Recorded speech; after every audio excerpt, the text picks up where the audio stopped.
principles of training are linked to how we can improve performance. Your methods of training are what you do. The principles are why you do it. So a method, for example, could be continuous training, but a principle could be progressive overload, whereby we make something harder as we get fitter. Resistance training is training that we do to strengthen our muscles, to improve our elastic strength, our strength endurance, and our maximal strength.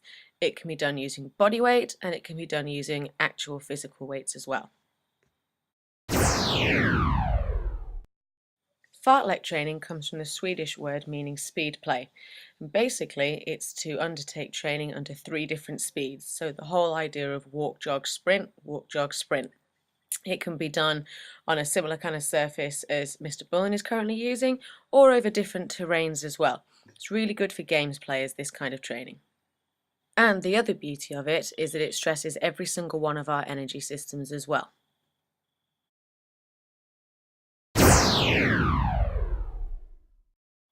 Plyometric training is really good for improving our elastic and our explosive strength. It comprises of an eccentric or a downward movement, followed by a rapid contracting of the muscles known as a concentric movement.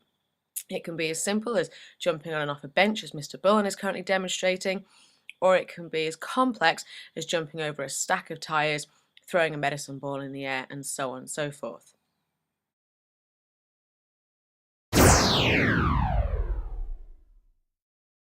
Continuous training stresses our heart and lungs, meaning that we develop more capillaries, more myoglobin, more mitochondria, more red blood cells. This enables us to get more oxygen out of the air that we breathe and get it to our working muscles. This type of training stresses our aerobic system. Interval training can be done in a number of ways. It can be done as short burst interval training, which is our 10 meters with a rest and a walk back. This rest and the walk back allows us to replenish our phosphocreatine stores, and this type of interval training will stress our ATP-PC system. If we made our intervals longer, for example 300 or 400 meters, we would need a slightly longer rest, but then we're going to be stressing our lactic acid system, meaning that we can work at our lactate threshold and hopefully improve our long-term sprinting endurance.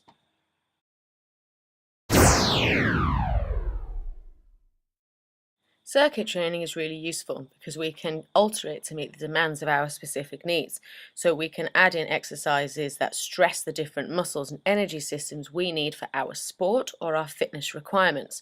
So it could involve weightlifting, it could involve running, it could involve plyometrics, it could involve mobility training.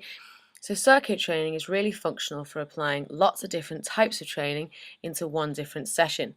As you can see in the video clip here, there's a lot of plyometric and strength training occurring.